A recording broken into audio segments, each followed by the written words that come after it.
Good morning, sir. Today's my topic is tuberculosis. अच्छा, tuberculosis क्या होता है? सर ट्यूबरकुलोसिस ये एक डिज़ीज़ है और सर ये कम्युनिकेबल डिज़ीज़ है। कम्युनिकेबल डिज़ीज़ वो होती है जो एक पर्सन से दूसरे पर्सन में फैलती है। अच्छा, और नॉन कम्युनिकेबल डिजीज क्या होता है? जो सर एक पर्सन से दूसरे पर्सन में ना फैल सके वो नॉन कम्युनिकेबल डिज़ीज़ होती है। अच्छा, मतलब जो डिजीज एक पर्सन से दूसरे पर्सन में जा रहा है वो क्या है? Communicable Communicable disease. disease है। और जो ट्रांसफर नहीं हो रहा है उसको हम नॉन कम्युनिकेबल डिज़ीज़ ठीक बोलेंगे। है। अच्छा, उसके अलावा कॉजेटिव एजेंट क्या है ट्यूबरकुलोसिस के?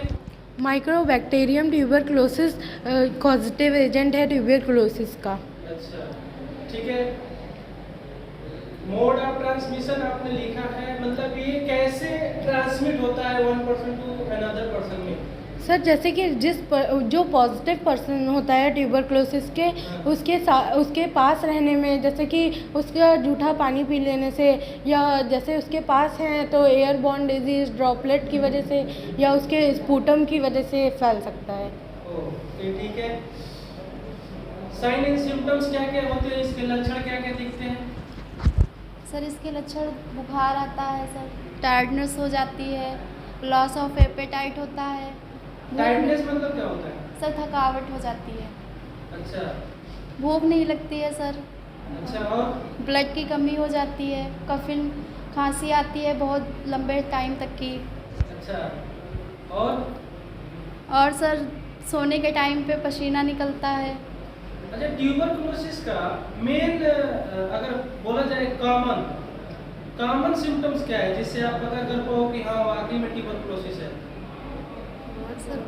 सर बहुत लंबे टाइम तक खांसी आती है और सर बुखार भी आता है, शाम टाइम के टाइम बुखार आ जाता है, अच्छा, और सर थकावट होती है।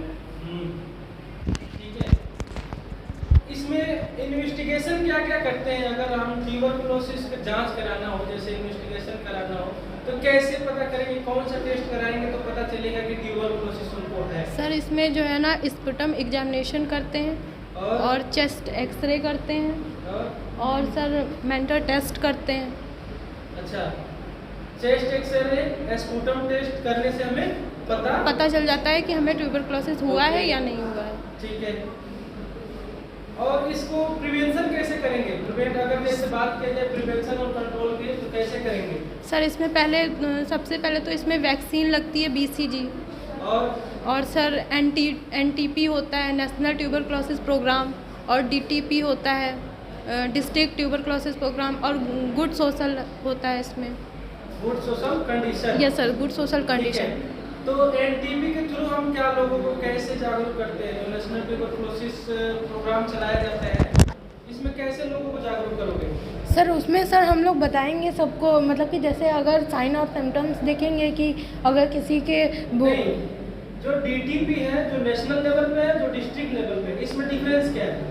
सर डिस्ट्रिक्ट लेवल में सर सिर्फ एक डिस्ट्रिक्ट को पता चल पाएगा, और जो नेशनल लेवल होगा उसमें पूरे नेशन में, जैसे कि पूरे इंडिया है तो पूरे इंडिया में हम लोग जागरूक कर पाएंगे लोगों को।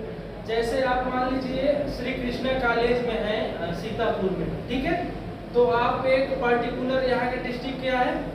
यहाँ का सीतापुर है, तो सिर्फ एक। तो मतलब अगर आप सीतापुर डिस्ट्रिक्ट में जा रही हैं तो वहाँ पे लोगों को इस प्रोग्राम के बारे में बता रही हैं, तो वो है डिस्ट्रिक्ट लेवल पे है। और जो नेशनल लेवल पे होती है वो क्या होती है? सर वो नेशनल ट्यूबरकुलोसिस प्रोग्राम होता है। अच्छा, अच्छा, ठीक है। ट्रीटमेंट में इसमें क्या क्या देते हैं? सर ट्रीटमेंट में इसमें एंटीबायोटिक्स दे सकते हैं, जैसे कि सर अच्छा, इसमें ट्रीटमेंट में क्या क्या दे सकते हो? सर ट्रीटमेंट में इसमें एंटीबायोटिक्स दे सकते हैं, जैसे कि रिफाम्पिन है, और ये पैराजीनामाइड है, रिफाम्पिसिन है, और ये एथेनाब्यूटोल है, ये सब दे सकते हैं एंटीबायोटिक्स में। गुड। अच्छा, आप ये डायग्राम आपने बनाया है, ये किस चीज़ का डायग्राम है? सर ये लंग्स का डायग्राम है, और सर ये ट्रैकिया है। जो माइक्रोबैक्टीरियम ट्यूबरकुलोसिस होता है, जो बैक्टीरिया होता है, वो सबसे पहले आता है ट्रैकिया में, फिर ट्रैकिया से आने के बाद फिर ब्रोंकाई में जाता है, ब्रोंकाई से जाने के बाद ब्रोंकियोल्स में जाता है, उसके बाद वो अफेक्ट करता है जाके एल्वियोलाई में, एल्वोलाई में जब इंटर कर जाता है तो फिर ये जो माइक्रोबैक्टीरियम एल्वोलाई में जब इंटर कर जाता है तो फिर वो प्राइमरी फेज़ होता है। अच्छा, इसके ट्यूबरकुलोसिस के कितने फेज होते हैं? सर इसके 3 फेज़ होते हैं, प्राइमरी फेज़ होता है, लेटेंट फेज़ होता है और एक्टिव फेज़ होता है। प्राइमरी फेज में क्या होता है? प्राइमरी फेज़ में सर जो माइक्रोबैक्टीरिया होता है वो लंग्स के एल्वुलाई में एंटर करता है। हाँ, और ये जो प्राइमरी फेज़ होता है ये 2 से 4 वीक्स तक होता है। सर लेटेंट फेज़ होता है जो माइक्रोबैक्टीरिया होता है उसमें माइक्रोफेज़ होता है। माइक्रोफेज़ सर 1 से 2 साल मैक्सिमम होता है और इसमें सिम्टम्स जो है शो नहीं करते हैं और धीरे धीरे इम्यूनिटी सिस्टम हमारा वीक होने लग जाता है। और एक्टिव फेज क्या होता है?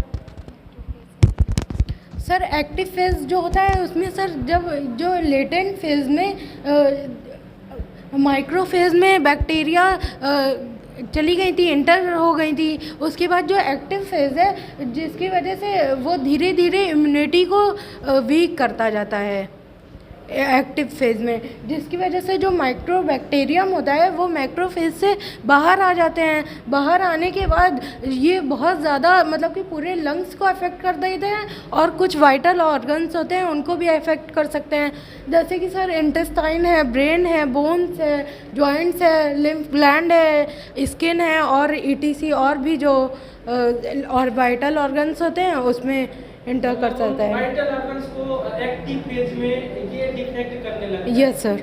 अच्छा, प्राइमरी फेज में वो एल्वुलाई में जाता है और रेस्टिंग पीरियड में रहता है। Yes sir. और लेटेंट फेज में वो पॉजिटिव रहता है लेकिन ये नहीं पता चलता है लोगों को कि उनको ट्यूबरकुलोसिस है, बट अगर उनको टेस्ट कराया जाता है तो पता चलता है। Yes sir. Yes sir. Okay, ठीक है। अच्छा, आप एक चीज और बताइए, अगर गांव के लोगों को बताना होगा कि कैसे ट्यूबरकुलोसिस को मेंटेन कर पाओगी तो कर पाओगे या जागरूक कर पाओगे, तो कैसे लोगों को बताओगे, जागरूकता कैसे मतलब गांव के लोगों को प्रदान करोगे? सर गांव के लोगों को पता नहीं होता, अगर उन्हें खांसी आ रही होती है तो वो ऐसे ही सिरप वगैरह पी लेते हैं और उन्हें लंबे समय तक अगर खांसी आ रही है तो उनको सब अवेयर कराएंगे कि सर वो जाके दिखाएं, अपना टेस्ट कराएं और मेडिसिन वगैरह लें जिससे वो सही हो जाएंगे।